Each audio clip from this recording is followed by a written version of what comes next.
What's up guys? Ito na tayo ngayon, mga bagyo dito sa Baguio City. Pero syempre magra-rides pa rin tayo. Puntahan natin isa sa mga lugar na pinagkakapihan natin. Yan po, nagpainit na ako ng motor. Nagpapainit pala.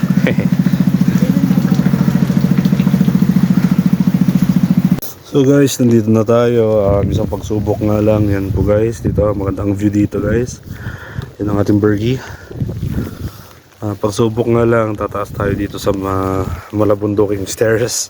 Pero kaya natin yung view niya sa taas. Siyempre guys, pagdating natin dito sa tuktok ng pinakita kong daanan sa inyo, ay nag-order kagad tayo ng barakong kape. At siyempre dito rin ma-enjoy natin ang views na tulad nito. At saka siyempre yung ambience. Kahit man mahangin o kahit man bumabagyo dito sa lugar na to guys, ay maa-appreciate natin yung view at saka yung comfortability dahil na rin sa ambience niya. At syempre hindi mawawala ang pagbibideo natin sa ating sarili kasama ang magandang view. At syempre habang umuulan ng malakas guys, pwede natin pa rin ma-enjoy ang view dito. Dahil sabi ko nga sa inyo guys, ito ang isa sa mga lugar na napakagandang puntahan kapag gusto nyo mag-isip, mag-unwind, muni-muni, yung mga yan. Ito yung mga magagandang lugar na puntahan, ang Great Wall Cafe. At ang isa na rin pong maganda dito ay ang kanyang napaka-exotic na design na nakikita dito sa Cordillera Administrative Region. So yan guys, no, yun yung Great Wall Cafe. Yan. Sa mga nagtatanong guys kung saan itong Great Wall Cafe, dito lang po siya sa may bandang Luwakan. Lalampasan lang po natin ang Luwakan Airport, or we can pass naman sa Luwakan Airport kapag wala pong mga dumadaan na mga sasakyan o mga eroplano. Kasi guys, kadalasan po kapag may naglalanding na eroplano ay sinasarado po nila yung daan na or yung shortcut natin papunta sa Great Wall Cafe.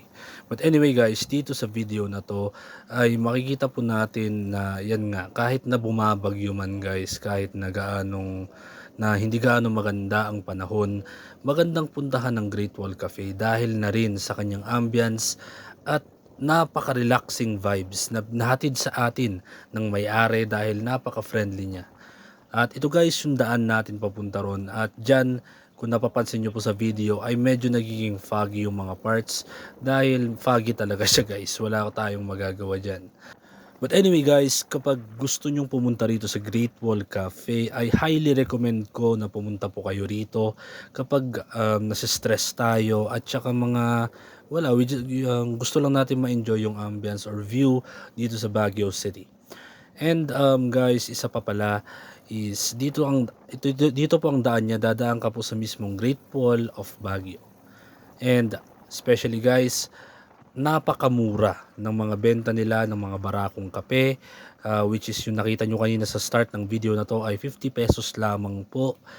At may mga hindi naman ganong kasosyalin ang kanilang mga ino-offer na menu doon, but still guys, napaka-relaxing ng vibes natin dito sa Great Wall Cafe. Mas lalo na sa mga stressful times natin, kapag gusto natin mapag-isa or gusto natin dalhin yung mga special someones natin, ay highly recommend ko itong lugar na ito, maliban sa daan. Syempre guys, sabi nga nila, diba, kahit na ganito yung daan yan, rough roads lead to beautiful places. Ewan ko kung tama yung sinabi ko ron. So guys, ito po yung bungad ng papasok papunta sa Great Wall of Baguio or sa Great Wall Cafe. At syempre dadaan tayo sa long way para makita nyo rin po kung sakali man nasarado ang Luwakan Airport. So dito po siya sa Axis Road sa Luwakan, just beside the airport or Luwakan Airport. At dito guys, kadalasan may mga nagpa-practice na mag-drive, kaya ingat-ingat tayo at saka hinay-hinay sa takbo. At kita nyo naman guys, bumabagyo ngayon sa aking video at saka sa Baguio City. But dito guys, yan po, kita nyo naman po, medyo mabagal lang po ang ating takbo dahil foggy na rin po ang daan. But dito guys, sabihin ko sa inyo, highly recommend ko po na pumunta tayo dito sa Great Wall Cafe, Baguio City, para makapag-unwind rin kayo at ma-feel nyo po ang cool breeze ng Baguio City.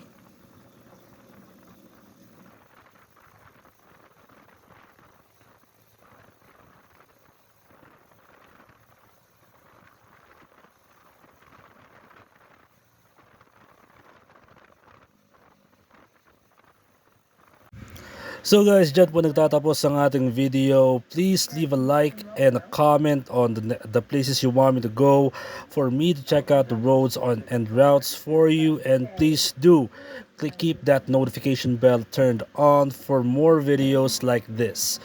Peace out guys, ride safe and catch you on the road.